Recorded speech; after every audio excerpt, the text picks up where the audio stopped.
Imagine you're riding a bike, and friction disappears. You won't be able to brake or turn. Sounds scary, right? Meet the force that makes breathing safely possible, friction. Friction opposes motion. In simple words, whenever two surfaces touch, friction resists that. Without it, life is hard. See? It really does oppose motion. When we walk, our feet push the ground backward. The ground pushes us forward because of friction. A car stops because friction with the paper. Even climbing stairs is impossible without friction.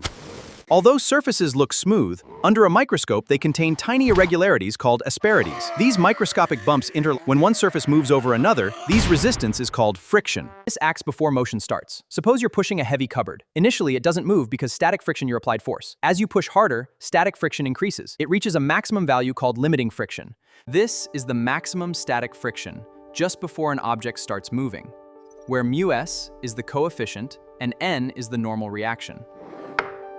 Once the object starts moving, static friction disappears. Now kinetic friction acts. It is always less than limiting friction.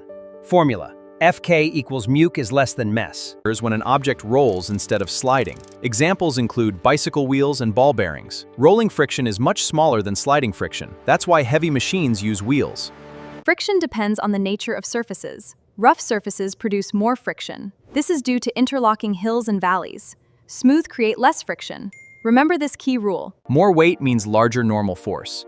Larger normal force means larger friction. Formula equals μn. Notice something interesting. Friction does not depend on the contact area. Static friction means no motion. Limiting friction is just before motion. Sliding friction occurs when sliding. Rolling friction is the smallest. Here is the summary.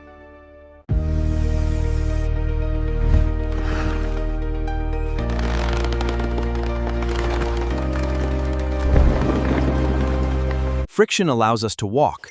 It helps us write. It enables driving. It facilitates holding objects. And nails stay fixed, but it causes wear and tear. It generates excessive heat. It leads to energy loss. And it reduces. Use oil and grease to lubricate. Ball bearings make it roll. Polishing surfaces smooths it out. Streamlined shapes reduce drag. Now you know.